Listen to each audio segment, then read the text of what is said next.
Nakakilig yung lasa. Okay, welcome back again mga bossing! So meron naman tayo ngayong challenge at ito nga ay ayon kay or requested by Sir Leo Teng Perez Araso. Next time naman po sir, Labanos naman daw. Ayan, so ito. Labanos naman tayo ngayon. As you requested, okay go. Medyo binalitan ko na kasi medyo madumi yung may balat na konti. Medyo dirty tingnan. Lalo na white to, so kita-kita na madumi. Pero ito pa rin naman siya. Hilaw pa rin naman po siya. Ayan. Na labanos as you requested. Ayan. So hilaw na labanos by Sir Leo Teng Perez Araso. This is for you. So let's take about. Actually, maganda raw to sa mga high blood. Nakaka-lower daw to ng ano natin, cholesterol.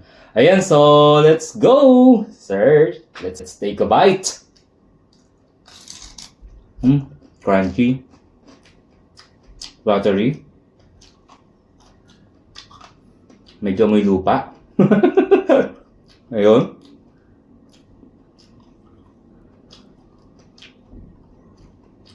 Mayroong konting bitterness.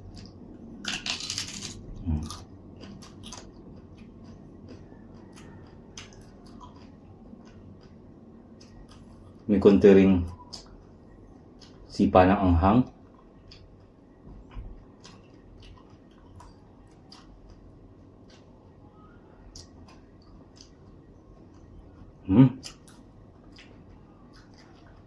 Nakakilig yung lasa.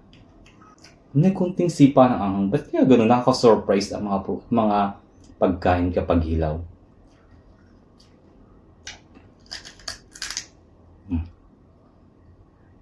Pakita ko ha.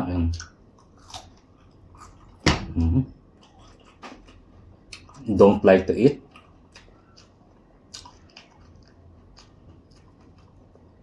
Ang pait.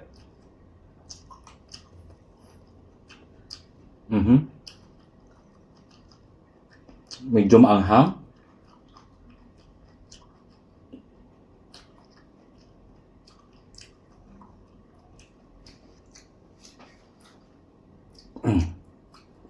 May lupa.